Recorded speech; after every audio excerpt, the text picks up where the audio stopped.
Hi, I'm Steve Schindler. I'm Katie Wilson-Milne. Welcome to the Art Law Podcast, a monthly podcast exploring the places where art intersects with and interferes with the law. And vice versa. The Art Law Podcast is sponsored by the law firm of Schindler, Cohen & Hochman, LLP, a premier litigation and art law boutique in New York City. We are here today with Nanne Dekking. Nanne is the co-founder and CEO of Artory, a company located in New York and Berlin. He is also chairman of the board of trustees of TEFAF, which is one of the world's preeminent organizations for fine art, antiques, and design. Prior to founding Artory, Nanne was the vice chairman and worldwide head of private sales for Sotheby's. Before joining Sotheby's, Nanne was vice president of Wildenstein & Company. He started his career as assistant curator of the historical collections of Her Majesty, the Queen of the Netherlands, and I had to put that in. That sounds so glamorous. Well, I would make that assistant curator. It sounded good the way Steve said. But coming from a background where my father always said, if you study art history, you will never get a job, I was actually quite pleased that I got that job. You've done very well. All right, so Nanne, thank you for being with us today. We're going to ask you some big picture questions about the art world and about technology, but first, can you tell our listeners about your career and how you ended up doing what you're doing now and what that is? Sure. So indeed, it started off as becoming an art historian, the study where you know that you will never find a job with, and being incredibly grateful that I did find a first job. It was for the Dutch royal family, and I made a catalog of their portrait collection. So it started off a bit scholarly, and my jobs became less and less scholarly and more managerial. And sort of the top of that was to be the deputy business director of the Dutch National Ballet, which was a job I thoroughly enjoyed. It's like working in a concrete circus tent with very talented people and clear deadlines. The moment the curtain goes up, you better be ready.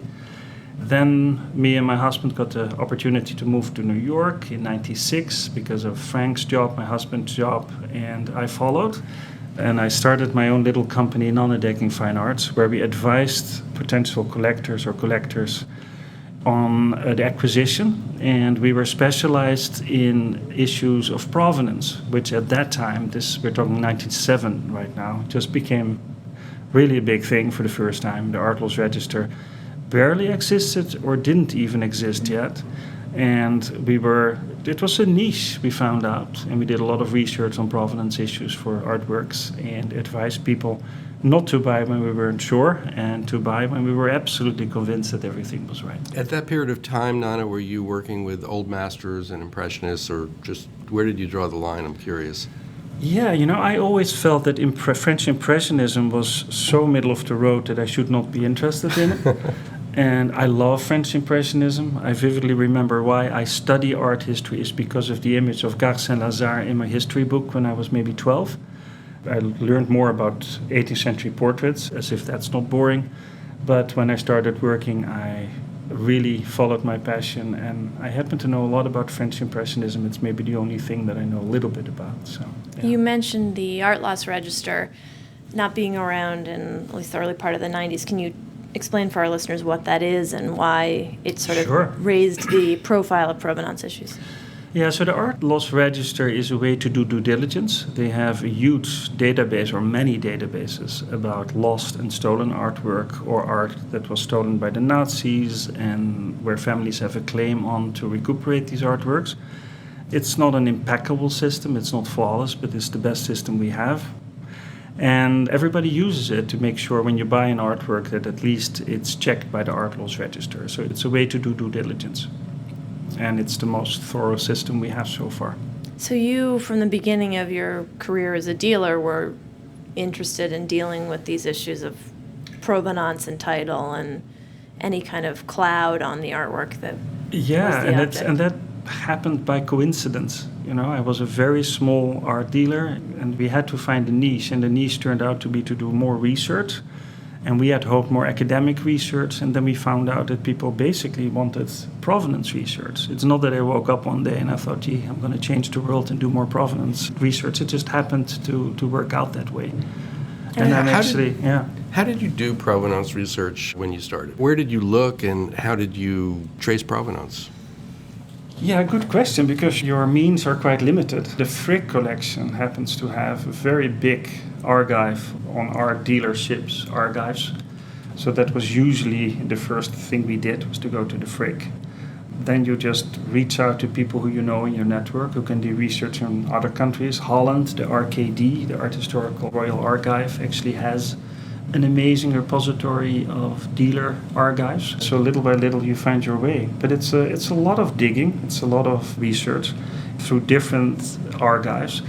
These days it's of course much better because much of it is digitalized, or at least if you know how to work different data systems, you can find your way. It's still complicated to do research on provenance, especially because dealers were not always very forthcoming in sharing information with their clients if it came to provenance. So, were there certain types or periods of art where this was a bigger issue at the time? I mean, as Steve alluded to, were you dealing in certain periods of art, certain types of work for which provenance is more iffy or more risky or more unknown or affects the value of the work more?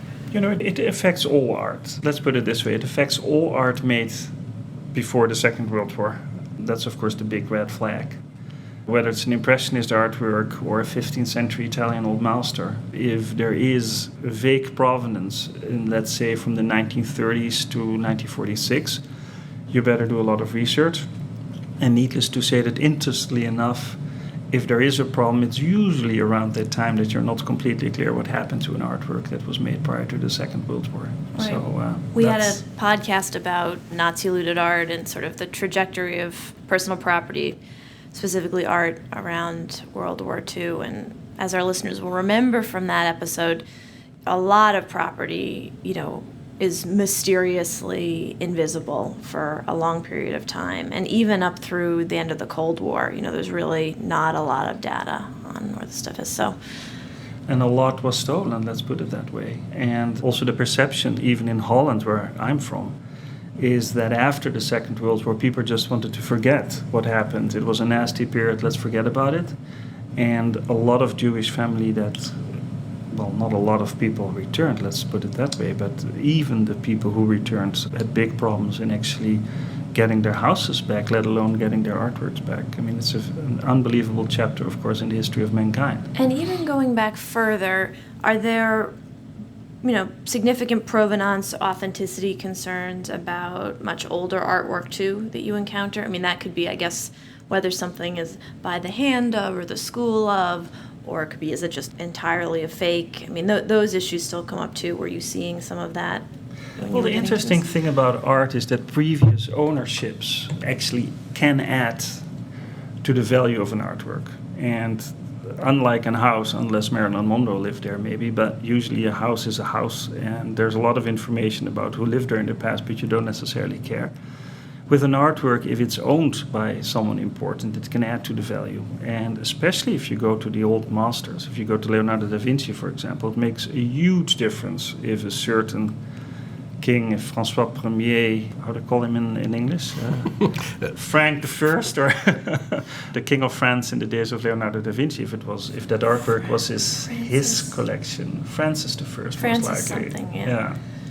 So if Leonardo was, or a work attributed to Leonardo was in the collection of the French king, it does mean something even to the attribution. And that's also, of course, where a lot of tricky whereabouts of artworks find place, that a noble collection helps. So all of a sudden the artwork was in a noble collection. Right. And how can you actually verify? How can you verify that? Yeah.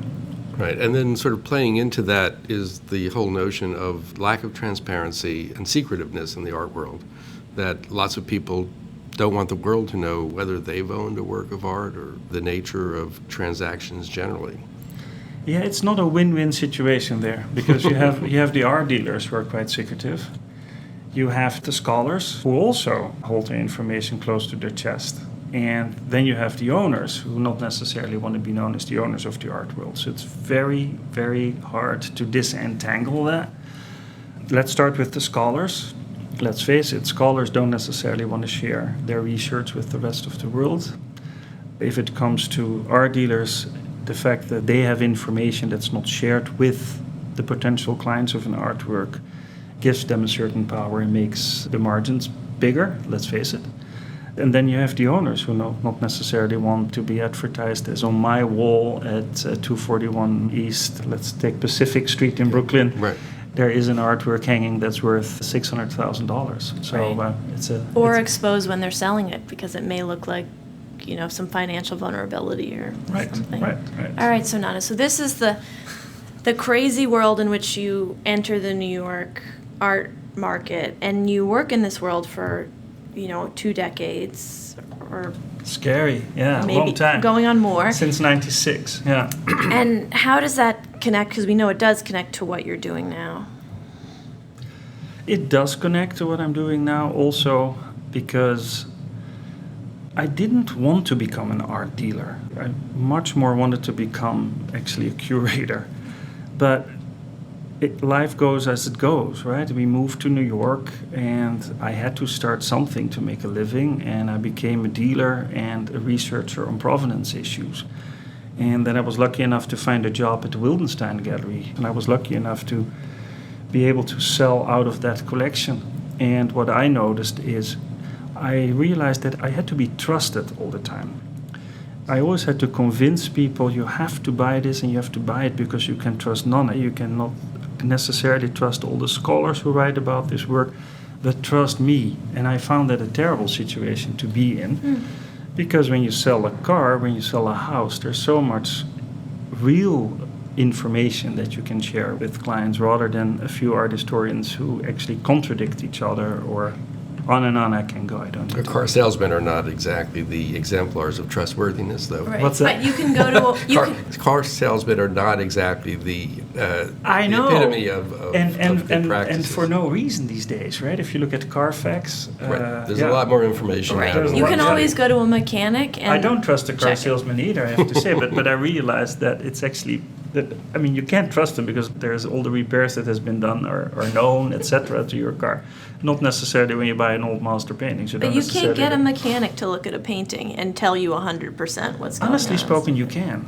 If it Okay. comes to condition, you can. It's very interesting Okay, that it's that's not true. happening and that it's not obligatory and that there is no such thing as a standard condition report Right. where every restorer looks at exactly the same things. But there are mechanics who could actually do a lot of research on artworks, but it doesn't always happen. So tell us a little bit about what you're doing now. Right, so what I said, right, that to be trusted is not the nicest position to be in all the time. And I was very lucky that when I still owned my own little company, I met the founder of SAP, and his name is Hasso Plattner. SAP is, for those who don't know, a very big software company, and actually databases is their product. What they always say, we bring transparency in a complicated digital environment. And Mr. Plattner became a very big collector, and I was really grateful that he trusted me. And he built up this very big collection, and now it's public, so I can talk about it. For many years I never spoke about it, but he came out as a collector, and he owns the largest collection of French Impressionist landscapes. And the collection got much better with Neo-Impressionist, with Expressionist, beautiful Munchs, etc. And he has his own museum now. He has his too, right? own museum, yeah. If you're ever in Berlin, go to Potsdam, to the Museum Barberini, where you can see many of his artworks. So Hasso doesn't necessarily like the art world. He doesn't necessarily have time for the art world. He's not necessarily in for smoothing and having dinners together and stuff like that. And he always said, Nanne, there's something clearly wrong with the world you work in. Because, again, he's the guy who actually told me, I have to trust you to buy a $20 million painting or a $10 million painting, or even if it's a $5,000 artwork, it's a lot of money involved. And as maybe most people know, is you have such a thing as a catalogue raisonné for very important artists, where the whole oeuvre of an artist is compiled by scholars. And there is such a thing as the catalogue raisonné on Monet and Renoir and the Impressionist painters. Many of these catalogue raisonnés are actually published by the Wildenstein Institute in Paris. So I would sometimes sell him a very important artwork for millions of dollars, where I even had to tell him it's not yet in the catalogue raisonné. So there was no evidence that academics agreed on the attribution of the artwork. And then I could tell him, but don't worry, because, it may take 3 months, it may take 6 months, but I'll get you an attestation, which is a little piece of paper which says nothing legally spoken. It says that as of today, we as the Catalog Raisonné Committee agree that the work will be included in the forthcoming Catalog Raisonné. And that was it. And he literally said to me, Nanne, so somewhere in Paris there's white smoke coming out of the chimney and I don't even know who these people are. Yeah. So he, in a very convincing way, even made the world I worked in look more suspicious than it sometimes can be. And he was the one who challenged me to change that world. And at that time I worked at Sotheby's, big job, a lot of traveling, etc. And also at the age that I knew I can do one more gig, and I thought, this is the gig. Let me try to build up something. And as he is a database man, I knew we have to build up a database of trusted information, which people can actually find. It should be publicly accessible. And that's easier said than done. Initially, we thought that we had to put all the Catalog Raisonnés online, or as many as possible. That doesn't work. I mean, the publication of a Catalog Raisonné is such a slow process. And again, people don't like to share information. Academics don't like to share information until they're really absolutely convinced about what they're doing. It's just a very slow process. And when such a Catalog Raisonné is finally published, these people don't have any intention to come up with yet another volume. It's like, wow, we created this, it's great. And it is actually a process that should be online. There are some Catalog Raisonnés online. The Cézanne Catalog Raisonné is a very good example. But even there, although I admire what you're doing, they treat the online platform as if it were an analog platform, because they only publish something online when they're absolutely convinced after years and years. Whereas I could imagine a more interactive way of publishing Catalog Raisonnés, where you would publish things even if you're not completely clear about it, and make sure that people can actually be part of the creation, not Wikipedia, but that you I was can about to say, it sounds like Wikipedia. I don't like Wikipedia if it comes to the art world. I like it in many other worlds. But somewhere in between. Somewhere in between, a curated Wikipedia. Yeah. Right. Well, we are seeing, it's interesting, I was just at an event at Daedalus where they were talking about the advent of online catalog raisonnés, and that more and more people are interested in them because they can live longer than a book. They can obviously be updated quicker than a book. I'm curious if you think that that's catching on in a broader sense, or if... It's catching on very slowly. I've learned by starting a company like Artory how slow the art world is to adapt, which is fine. I was more rushed than they were apparently, and I think the product that we created was a little bit ahead of the curve, which is also fine. But I do believe that every artwork deserves all the relevant information of that artwork to live somewhere in a public, searchable environment together with that artwork. And for me, this attestation that I just mentioned, where Mr. Plattner said there's smoke coming out of a chimney somewhere in Paris, that attestation should live somewhere in a digital way, in a digital environment together with that artwork. The same as a sales record. If you sell an artwork, and especially publicly, everybody knows that, the seller should actually make sure that that information is accessible, not only for a few years or a few months, but in perpetuity, that there's no need to take these records down at a certain moment. And that's what we've created is... I didn't even know what blockchain technology was. I mean, these days, everybody talks about blockchain technology. Interestingly enough, everybody also talks about how does it actually work. I'm always surprised by that because people use their cell phone not knowing how it works. But anyway, there is such a thing as blockchain technology. Maybe we can talk about it later. But what for me, the most fascinating thing about when I learned about blockchain technology is that blockchain technology makes records unalterable, and they timestamp. So it's all you need in the art world. I think it's the best use case for blockchain, that you can actually create a record that is unalterable and timestamped. So moving forward, you can always see when people change their mind or when there's a new sales record. And then, of course, we had the problem. So I spoke already about the academic world not liking to share information. I already said the art world, the art market doesn't like to share information. Then you have the owners who don't want to be known as the owners. So what I did know is you always have to make sure that you separate the owners from the system you're building.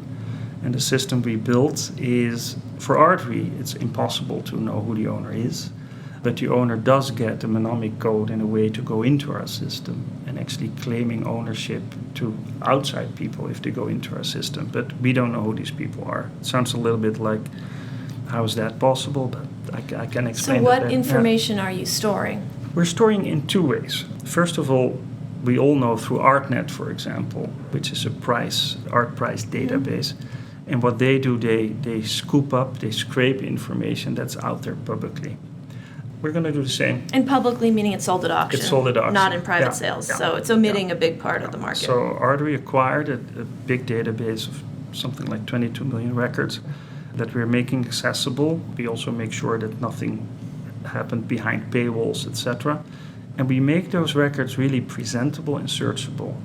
But we also collaborate with market players we believe are well, let's say, put it this way, the market players that have good due diligence processes in place and visible and clear due diligence processes. There was a lot of publicity recently about the Christie's sale of the Barney Ebsworth collection and its partnership with Artory, with the use of some sort of blockchain technology in that sale. Maybe you could just describe how that happened. It might make it easier to understand what you're doing. Yeah, I mean, the Ebsworth collection is indeed, it's a good example. We're very happy with that because it was an endorsement of a big auction house, the biggest auction house, where, to my opinion, they do have clear due diligence processes in place. At least it's all searchable. You know exactly what their statements about an artwork are based on. And what happened was the Ebsworth collection came to the market, and the heirs of Mr. Ebsworth wanted to create a record of those artworks that in perpetuity would, in a way, connect these artworks with Mr. Ebsworth. And that's clearly very possible with blockchain technology. So what we did is every record that was created by Christie's, the moment that it was published on the internet and the moment the prices were achieved after the sale, through an API, through a communication system that Artory has created with the cataloging department at Christie's, immediately after the sale, all the information flowed into our public database, cryptographically signed off by Christie's. By the way, we don't create any record, right? It's their record that flows into our system. And before it's visible on our public database, we actually store it, we hash it, and we store it in that blockchain that we spoke about. And what information is actually being sort of sent by Christie's to this blockchain? Yeah, so all the tombstone information, all the literature, all the provenance, and the exhibition But this records. is what's going into your public database, which I assume is I could log on to your website and there's a search box and I can search and all the stuff's going to come up in plain English, not hashed. Just I can see information about Plain it. English, Right. yeah. But that information coming from Christie's was information that was already in their public print catalogs and on their websites. Yeah. So this is not stuff that people couldn't already search for. It's just organizing it True. in one place. So the new element is the blockchain technology. So it's indeed searchable on our public database. But what we do is every record on Artory is secured by a backup in blockchain. I think the only way to really understand it is to say it's a backup in the blockchain. Meaning if anyone would manipulate the record on our database, on our public database, we can immediately see that something happened. And that makes even the record on our public database, it doesn't make it unalterable, but the moment it's altered by anyone, you can see that something fishy happened. And what about information? You said that you give information that's accessible to an owner of a work that's not publicly accessible on your database. So it seems like there's two parts to Artory. One is it's a resource that I could use. I could go on, search any painting or an artist and find out transaction information and provenance information. But there's also a private side that's inaccessible to the public. Yeah, there's what we call the anonymous private collector area. So what happens is the moment the artwork is sold and the information is stored on Artory, the owner gets, after he has paid, or she has paid, a card, which is the Artory card. And a Artory card, it's actually not an Artory card, it's a Christie's card, right? It's their client relationship. We don't know who these people are. So we make a unique identifier between the artwork and the record in our database. And that's given by Christie's to their clients for the artworks that they've bought. And with that card, you can actually go into this. First of all, you can go into Artory for free, but then you can also go deeper into the system to your collector's area, where you become an anonymous collector. Not anonymous to Christie's, because we don't want to get in touch with people who, legally spoken, were not supposed to buy or sell an artwork. But the due diligence process is not done by us, it's done by what we call a vetting partner. So what does the buyer see when they go into this private area with their, I guess, their special key? That can vary. In this case, they will actually see the bills of sales of the Absworth family when they acquired the work. That's something that has been scanned and will be put in their private collector's area.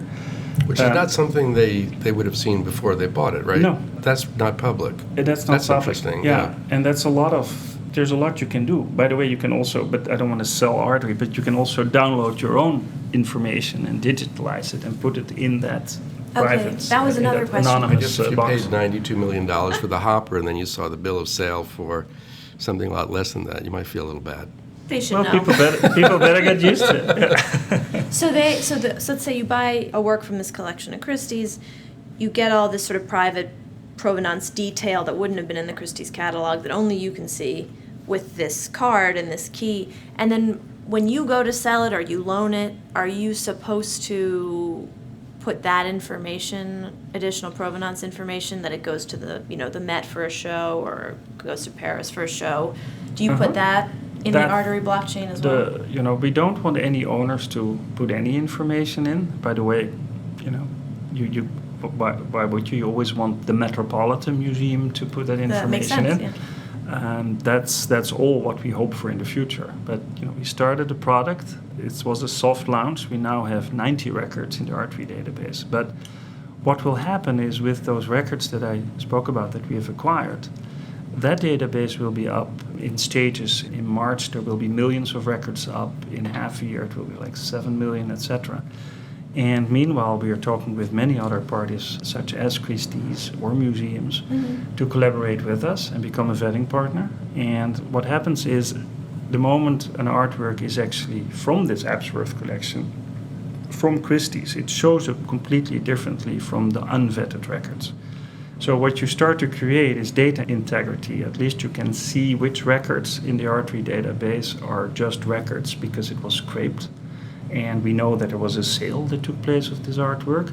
But you also have the records from more trusted organizations such as Sotheby's and Christie's. And And what happens if whoever purchased, let's just say, the Hopper chop suey work that was sold at Christie's, the person who bought that then turns around in 6 months and sells it privately to someone else, who then sells it to someone else?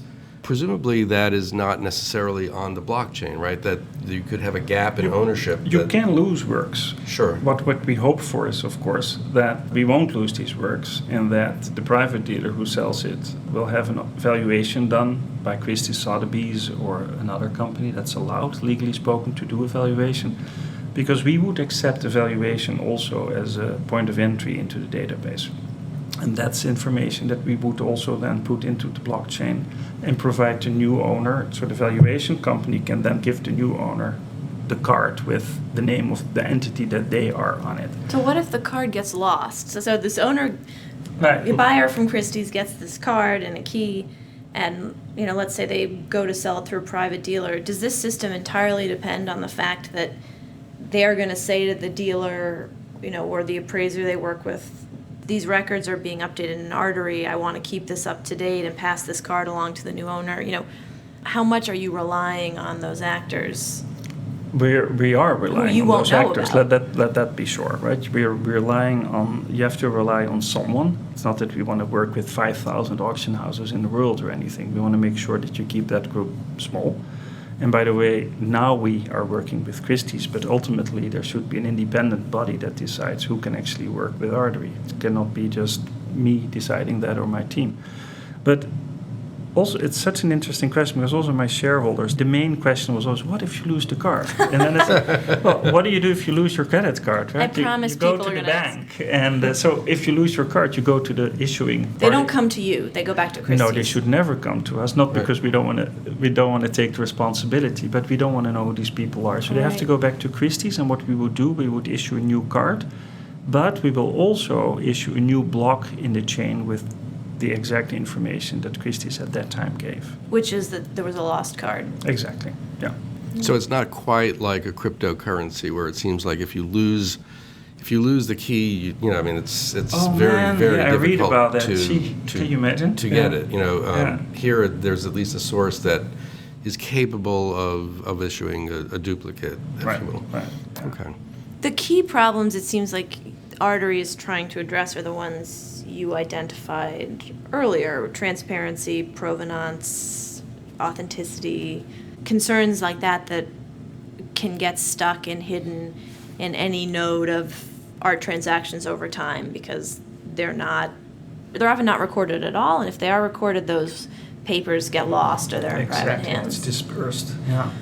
But just because you're sort of creating this digital opportunity doesn't mean that people are going to be more willing to put information into it. So what is your sort of psychological strategy to get people to populate this amazing platform that you have been able to build with good engineers? Right. Particularly the people who you identified earlier as profiting from a lack of transparency, and dealers sort of pop up as those True. Well, people. it's a very legit question, of course, because sometimes I also wonder, is anyone going to use it? You don't want to create a product that no one is going to use it. It's an interesting product because we have a B2B side, business-to-business side, with the respected players in the art market. But the most important part is, of course, the B2C part, whether the clients want it. The irony is that we've been dealing only so far with very expensive art, whereas the real use case is, to my opinion, at the $50,000, $10,000, $80,000 level, especially if you buy multiples or if you buy contemporary art, even from not the most famous artist in the world. The fact that if you talk about a moment of creation with a contemporary artist, the fact that the artist can cryptographically sign that I made it, this is the title I gave to it. I mean, people who know a little bit about catalog raisonnés, how tough it even is for people to remember what actually the title of an artwork was, and the description of the artist as well. That's a huge use case for which you start, again, you have to go to B2B first, you have to mobilize galleries to believe in this, but we've been in touch with many contemporary galleries who love this idea, and you need some big artists to begin with to endorse this. And you have to then, if you talk about the dead artist, to say it disrespectfully, you have to make sure that you create records that at least the chain starts somewhere, that this is the statement, the last statement on record. And if you talk about multiples, like photography, I mean, this is great. I just bought at TAFOF 2 photographs. I'm a big collector, but not a collector in the multi-million-dollar range, not even in the hundreds of thousands of dollars range. But for me, it was a lot of money, these 2 photographs. And what do? Founder of Artory, I bought them because I trusted that woman who told me, the lady who told me that, there were only 20 made. And like, how cool would it have been if she could tell me, and by the way, all 20 of them will be registered. Right. And you don't know where the other 18 are. I have no idea. Yeah. She... And that's something that baffled me also, that I did it. I bought these 2 artworks, but I sincerely believe to create a completely new buyer's experience with giving people the reassurance, and we're not giving them the reassurance, the dealers and the gallery owners, they should give that reassurance to their clients. Right. But do the clients want it? I mean, this is something Steve and I encounter all the time. There's just a resistance to formalization, even at the very high end of the art market. And I think that's largely cultural, and it's shifting somewhat because the buyers in the art market are people who work in finance, who are used to paper, and they have staff who look at things and write it down. And so But that's a top echelon. It's a top echelon, exactly. Yeah. It's a shift in a very slow shift in a very small part of the art market. But it's amazing to me all the time how closely people guard this idea of a handshake personal relationship, and I think even know that it's illogical and there's risk to it, but there's something so profound about that identity of the art world being these like series of interpersonal relationships in a way that other creative industries are not. You know, music, publishing have got over this a long time ago because everything's written down. People get automatic license fees. Right. But the art dealers, I guess the value they add is that they can bring some order to that chaos, right? That they are a repository of information, that you can trust them, but they're the only people you can trust, so you have to go to them. And does that role become obsolete in a world in which the history of a work is publicly accessible? Well, I don't think their role becomes obsolete, but their role becomes significantly different. Let's start with one observation. The art market hasn't grown in 10 years. Unbelievable. The amount of wealth that was added in 10 years, the amount of education, the educational level. Many people are very well educated. Lots of people have access to funds they hadn't had before. They don't buy art. I sincerely believe there's a reason for that, because they don't trust that information. And I think that's something you can change. But again, of course, in the upper echelons of the art market, people have their own advisors, and they also like to become part of that elite group. And they buy themselves disrespectfully, because it's not always the case, but there is something like, you know, you buy yourself into a board of the Metropolitan Museum, or you buy yourself into the art world, you become part of a certain social group. I sincerely believe that many people don't want to buy themselves into a social group. Lots of people have no time anymore. It's hard enough to see your own friends. And people don't have time to spend the whole day with a dealer to see if you can trust that person. And there's another thing that happens is Google was invented. And sorry to say, but there are very respectable scholars working for the big auction houses who know everything about a certain mediocre artist from Rimini in the 14th century. And guess what? The moment you go on Google, you know more about that artist in Rimini than the guy who stands there very posh and sees himself as the person who knows everything about that artist. I mean, things are changing, and they're changing rapidly. They haven't changed rapidly in the art world, but it's always hard to bet on people not buying. I know that. But if I look at all the numbers, and we've done a lot of research, we've read all these reports. I mean, every report is unanimous, whether it's Deloitte or the TEFAF report, our Art Basel report. There is a huge repository of people not buying art who would actually like to buy art if they would trust that information. And is that because they're not in the club already? You know, there's this world of people in, you know, the upper echelons of the art market, which is very much like a club, as you said. And if you're a non-art person with a lot of money, is it part of the problem that you feel that that's inaccessible because of the opacity? That, you know, just, it's not like buying a car or a watch, that's something about the art world, if you're not already in it, just feels impenetrable? I think it feels very impenetrable to many people, and honestly spoken, it is. I mean, I've worked in that business at the highest echelon of the market for many years, and I had access to the biggest clients in the world, and even I had to breathe 3 times before I would walk into the viewing rooms myself. It is very imposing. I find it very interesting that people in Silicon Valley, for example, don't buy a lot of art. They don't want to belong to a group. Yeah. They're hip. They don't care. They don't have to be in the Upper East Side to become part of a certain crowd. They are well-established people themselves, and they're individuals. So what technology, speak about Artory, but if there's a broader category or other examples of technology, please speak about that.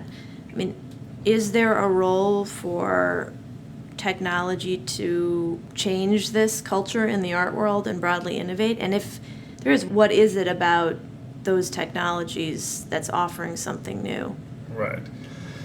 Well, any kind of database is, of course, already a technology that will help the art world. But it will only help the art world if they stop keeping all that information to themselves. So it's a very siloed environment. Right, and if the entry points are trustworthy, because, you know, the notion of garbage in, garbage out holds for any kind of database. And we mentioned Wikipedia before. If anybody can just put information into a database, then it loses its trustworthiness, I assume. I'm a very good sleeper, but that actually sometimes keeps me awake. That there are so many initiatives out there where blockchain is described as if it would fix things, right? Right. It's Just a ledger. It's just a ledger. It's a great invention.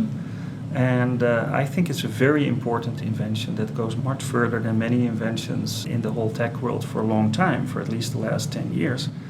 But it doesn't solve any problems unless you use it wisely. Everybody realizes that the art market can be different and that more people will buy art. And people try to democratize that process. And blockchain is often used as a technique that could help that. I would be very much afraid if all the knowledge that's already there in the art world just be disregarded right now. That's to your point. I think scholars will still be needed because we want to make sure that the right information is in there. I'm not saying you can now fire immediately every specialist at Sotheby's and Christie's, but their work will be much easier because there is a starting point from where they can actually do research. So that would even help their clients as well, because it's a very rushed environment at an auction house. They don't have a lot of time to do research, and they do have to do a lot of research because the information is not shared. So every time an artwork is sold, the new team at Sotheby's or Christie's, the specialists, have to do all the research again. And here they could actually maybe dig a little bit deeper and do very thorough research on certain things that were not yet known about. So is there an the opportunity artwork. then for an auction house like Christie's or Sotheby's to use the Artory platform internally? Like, could they create, ledger only accessible to staff of Christie's that has this research that's kept there, so that in 10 years, when a totally new team of people are looking at the same work, they can pull it They up? potentially could do that, and not with us, but they could potentially create their own system using blockchain technology as well. I believe that it would still limit themselves because it will just be their information, albeit Sotheby's and Christie's sit on a lot of information, but needless to say, Sotheby's and Christie's together sit on a lot more information. And when we get private dealers, and we already have the commitment of a few private dealers to start adding information, you create a much bigger repository. And the other thing that we have a repository of millions of artworks, and of course, much of it is unvetted information. But then the beauty of this kind of technologies as well is that if you own an artwork and you go on Artory and you see the artwork that you've just bought for $20,000 as an unvetted record on Artory, that's a bummer, right? Like, hey, other artworks look much better than mine. Through us, you can actually reach out to the last dealer on record and you can claim your artwork, and that last dealer on record can actually verify that you're the person who bought it. And it's a push on the button, and that artwork looks verified as well. And these people will, because when they contact Christie's, Sotheby's, or Bonhams, whatever, they have a new client, or they can re-engage with the client because it's someone, we don't know who these people are, we don't want to become a sales platform, but they get a huge repository of sourcing material and potential clients. So it's a service that some of these, like an auction house or dealer, can perform for an existing client. Exactly. So, of course, we're both lawyers and, have to think about this in a sort of lawyerly way. I was afraid for this part. When I hear you talking about verification and verifying things, and we know that we live in a world where authors of catalog raisonnés get sued frequently for either statements that they make or for failing to include a work. There was just a big case with the Agnes Martin catalog. Or are you insulated from that somehow at Artory? Our lawyers tell us we are. We are insulated because we don't create data, we don't create records. All the records we create is created by the parties we collaborate with, and their statutes of limitations are made clear with every record that we make visible. As far as we currently understand, we're not liable for that, but maybe... And you're not, one of the concerns that Steve and I have, not with Artory, but when we hear about blockchain and certain record-keeping technologies in the art world, is that something is going to be put in incorrectly, because we know that all the time provenance changes, right? Scholars change their minds, or they discover a new owner, or they discover that the author is not who they thought, right? Just like think about the blockbuster Da Vinci sale. People still don't know what's going on. So this idea that the value of the blockchain is its immutability, also strikes me as its real downfall that, you put in something and it's just wrong. How do you fix that? Obviously, you can put in another entry in the blockchain that says correction to entry XXX from 10 years ago, but then you could have a lot of junk there and you can't really curate it. Yeah, well, if blockchain didn't have the capability of timestamping, I would totally agree with you. But the beauty of blockchain is there's a timestamp to it, and you can create a new block in the chain. And in certain cases, it may be messy. Well, let it be messy. You better know that it was messy. And I don't know if we all know, well, we know here at the table most likely know about the Rembrandt Research Project. Mm-hmm. Professor Van de Wetering, who's the head of the research project, has this incredible speech where before the intermission, he very convincingly tells the world why a certain portrait of a woman in the Museum of Fine Arts in Boston can be attributed by Rembrandt. And it's so convincing, and after the intermission, he tells you the exact opposite, which is also true. That's a perfect example of two blocks in the chain that should be out there. And all in all, of course, because of blockchain and because of the art market, we start to focus on, first of all, the highest echelon of the market, where I think the use case is not as big, and we also start to focus on what goes wrong. But in the end, let's face it, 95% of the things are correct, and not everybody buys art because they want to hide assets. Not saying it's not happening. Right, but most art, not most of the money, but most art is not, right, and not in that world. 80% of the artworks sold are below $50,000. By the way, there is, in the below $50,000, a huge use case for blockchain is all the prints. If you look at the Andy Warhol prints, I mean, I see numbers of 70% is being forged, etc. Blockchain would help there. At least blockchain doesn't help, but if the seller would have the courage to actually make a record of what he or she stated at the moment of the sale, whoa, that gives reassurance. I can tell you the prices of Warhol prints will go up again. So what happens when you have a print? I mean, the print example and multiple example has been so challenging in the art market. It's really hard to track, especially when things are sold in private sales. So people don't know really where the multiples are moving.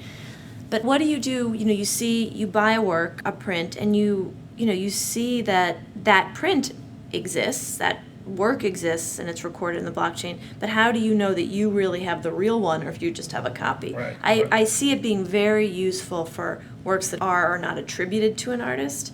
But in terms of copies of known works, where there might be an original out there somewhere, but it just has never been in the public sphere.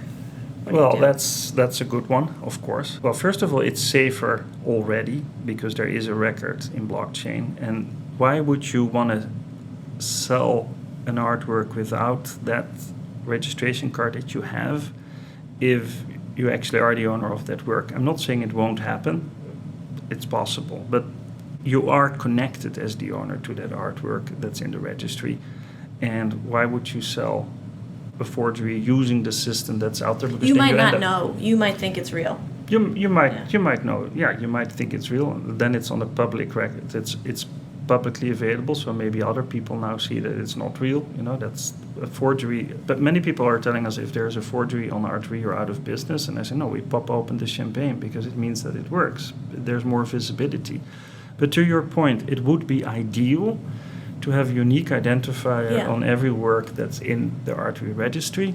There are also many companies who claim that they have unique identifier. I don't believe it at all. Yeah, they're all out there. Like They're an all invisible out there, stamp. But that's an all impossible task to get DNA that. coding. DNA, things. I think, and we're really close to all these developments. We thought about doing that ourselves. I believe that the real way to fix it will be a very high resolution image, but that's also very complicated because the kind of high res you talk about has to be such a high resolution that even the amount of humidity in a room will give it a different reading. So these solutions are not out there. But you're right. I mean, with a unique identifier, it will be amazing.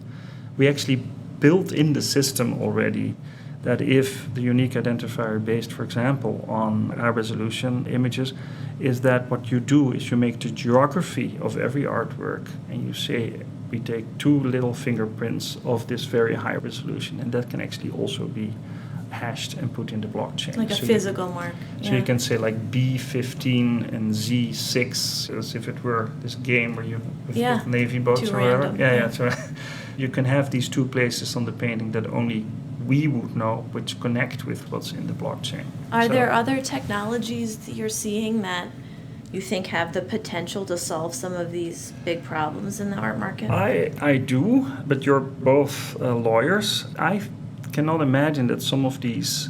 When are we going to need it? We're going to need it in case of litigation, right? So you need to create something that's actually understandable and that really proves that you're right or it proves that you're wrong. If you talk about DNA, for example, it's so tough to explain to a judge one day that this is actually really true. Again, that comes to trust then. The solution needs to be very easy. So tagging would be the easiest solution. There's a wonderful company called TagSmart. I would like to work with them tomorrow. And they place a physical marker on Physical market. the work. Yeah, and it's not. I don't think it's the best system, right? It can be removed, it can be manipulated, but not necessarily the best systems make it. So maybe that's going to be a temporary solution. And is it it's a marker that's scanned digitally? Like what is the technology? It is indeed a marker with a mnemonic code on. Okay. Yeah. So that could easily tie into our product as well. And when I hear about these technologies and sort of the fantasy universe in which every work of art has a physical marker, I mean, the idea of doing that is so overwhelming. But it strikes me that perhaps there's a younger generation of very successful artists in their studios who would be receptive to incorporating that into their practice now and have their legacy be that for the first time ever, there's some generation of important contemporary artists who are more organized, who have these records. And so we're never going to fix, mid-century and before, but let's start now. Yeah. And do you have a sense in this world or possibility of technology that younger artists and studios are receptive to doing this, to making records in a different way? You would assume so, right?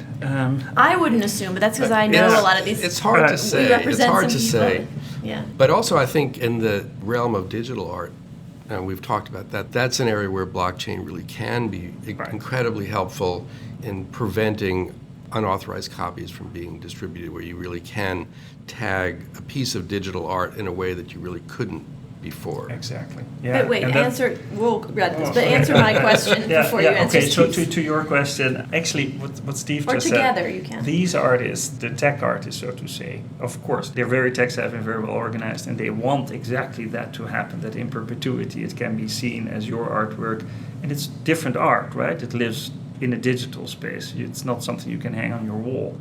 But the traditional artists these days, it's almost like saying that they are traditional, but like the artists as we know them, the Right. photographers and the painters and the sculptors, they are not very well organized. That's Yeah. the beauty of being an artist, right? Is that you're not so well organized, or at least not digitally well organized. Certain artists are, but I had the huge honor to visit Ai Weiwei in his studio in Berlin. Oh, wow. And that was in the days that we actually thought that we should go after catalog resonance. Well, that was also the moment that I knew we should not, because Ai Weiwei is the most meticulously organized artist in the world. Everything, everything he says is recorded. There are photographs of every process of creation of an artwork. But that all lives in maybe 100 databases, in God knows how many filing cabinets and voice record storage facilities, etc., because of all the interviews. And my tech team looked at all the information. He said, it will take us maybe 8 to 10 years. Wow, yeah. I mean, so what do? It's too much. Even a young artist, as a friend of mine, Sebastian Bremer in Greenpoint, I love him to death. He's a great artist. And I thought, let's go to a really young artist. And even his files are already too complicated to. But he to could take put a slice. marker on a finished artwork, You right? could You could put a start marker in on the just artwork. one way True. if you just did the artwork. But then what do you do with Ai Weiwei with an artwork that consists of 20,000 pebbles? Yeah, that's a Yeah, great it's question. difficult. Yeah. The more conceptual the art, this has always been a legal problem, actually, that it's very hard to protect conceptual art in the way that the law defaults to protecting traditional two-dimensional or three-dimensional works. And, the best way to handle that is through contracts, because copyright law and, other laws like the New York Cultural Affairs Law really don't work with conceptual art in the same way. But it's not perfect. And how many artists don't have contracts? Most. So, True. yeah, there's a big hole in which it's just very difficult for existing systems to fit with the type of art people are making now. It is. I mean, what do we do with Marina Abramovic? With many of her amazing performances Right. that are artworks, right? But still, I think one way is our certificates, and that seems to be maybe compatible with blockchain, right? If you have certificates of authenticity or, a kind of Sol LeWitt type sort of That's all record contract, keeping. yeah. That's all, it's all on paper. I think it can be tracked in the same way that you would track a canvas. Right. No, but that's exactly. true. You can, yeah. So where does that piece of the paper- moment of creation would indeed be the moment for an artist to put something on that artwork. Although, as long as there is no agreement what kind of a marker will actually be accepted in the future, it's also frustrating for an artist to make that choice. Right So what's now. the obvious entry point? Is it, and I can see how maybe it wouldn't be artists, because it's very hard to get Yeah. artists Could to be a sort of think gallery, like this. you need to- Is it yeah. their gallery that Yeah. the real people who have potential to start a trend like this is the artist gallery, because they could be the ones actually putting the markers on the works as they come in. Yeah, I also tend to believe that that's going to be the solution. I also am a little hesitant to have artists to create records on Artory themselves. Not that I don't respect artists. I love art. I respect every artist. But I think working with galleries initially is the way to go. They have a show of 40 artworks of a certain artist, and those 40 artworks should be recorded by the gallery. Yeah. All right, so what do you think, Nanne, as we wrap up? Do you think the art world is going to be innovated by technological developments over the next 10 and 20 years? Do you think there'll be major shifts? I don't think there are going to be major shifts. I'm a little skeptical about what I call the transparency bubble, and I'm totally in it. I realize that. I'm always at forum discussions, panels all over the world to talk about this with other people in the space. We chose a very conservative way by using blockchain only because we feel that there is a very clear use case for it. Even with collaborating with the art market, that initially saw us as a huge threat because they thought, oh my gosh, Artory wants to pick away or steal away our business. They're going to sell artworks themselves. Now people start to realize we can't because we don't know who these owners are. I'm not saying that nothing can be dealt, but then they should do the dealing themselves. And maybe if we get a little bit of that deal would be nice because we're not the Salvation Army either. I think it's going to be a slow process. People in the art world are talking a lot about AI, about image recognition. There was a wonderful conference at the Frick Collection half a year ago where a lot of tech people actually spoke about these developments. It's not very easy. It's one thing to say image recognition is going to be fantastic, and it will indeed solve some problems if you have to start cataloging, for example, or if you want to know people's taste. But these systems are not yet foolproof, and art at that level is not so easy as well. I mean, for the most traditional media, it's possible, but for any new medium, it's going to be complicated. I think the art world will change because it has to. When you have to change, you change. It's easy like that. They don't make a lot of money right now. It looks amazing because we only read about $80 million paintings, $90 million paintings. The art market is smaller than it was 10 years, as I said before, and the money is made at the highest echelon of the market. So even if you look at the market without the highest echelon, it has shrunk tremendously. Many less people are buying art right now than 10 years ago, at least 20% less or 30%. We also know that in the art market you don't make a lot of money at the highest echelon of the market because that's where the most competition is. Maybe I'm naive and maybe next year I'm selling paintings again, but I believe it will change because people don't want to buy anything anymore when you're not sure about what you're actually buying. So the buyers are going to put pressure on the art market in a way that it's going to have to innovate to have some transparency in terms of where things... I think the situation is currently so bad that nobody puts pressure on the art market. People just don't buy. But I think the moment the biggest players like Sotheby's and Christie start, of course, I'm very happy that they will collaborate with us. But the moment initiatives like ours will be endorsed by the big market players, then I think as a buyer you have actually very good chance to go to your seller and say, hey, I want more reassurance. That's also why we bought this big database, because we want these millions of people that are behind the record to go to their seller and say, hey, I don't want to be shown like a record of existence. My artwork is there. I bought dearly for it, and I want it to be recorded. Right. Yeah. On a very mundane level, we're dealing also with a generation that doesn't like to buy things without reviews, right? True. I mean, That's a good point. This validation, this sort of instant validation, online validation, just basically carries through to all kinds of purchases that we make every day. So to some extent, why shouldn't that exist in the art world? Well, that's the beauty, because I learned with a startup company that you really have to focus.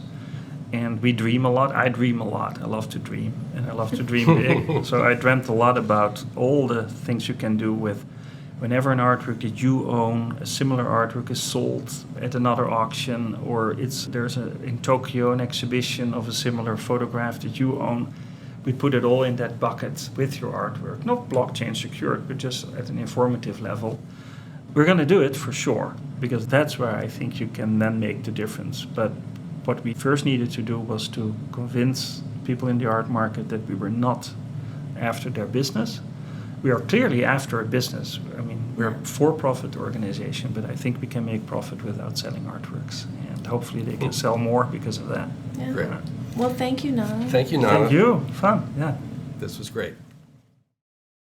And that's it for today's podcast. Please subscribe to us on iTunes or wherever you get your podcasts, and send us feedback at podcast@schlaw.com. And if you like what you hear, give us a 5-star rating. We are also featuring the original music of Chris Thompson. And finally, we want to thank our fabulous producer, Jackie Santos, for making us sound so good. Until next time, I'm Katie Wilson-Milne. And I'm Steve Schindler, bringing you the Art Law Podcast, a podcast exploring the places where art intersects with and interferes with the law. And vice versa. The information provided in this podcast is not intended to be a source of legal advice. You should not consider the information provided to be an invitation for an attorney-client relationship, should not rely on the information as legal advice for any purpose, and should always seek the legal advice of competent counsel in the relevant jurisdiction.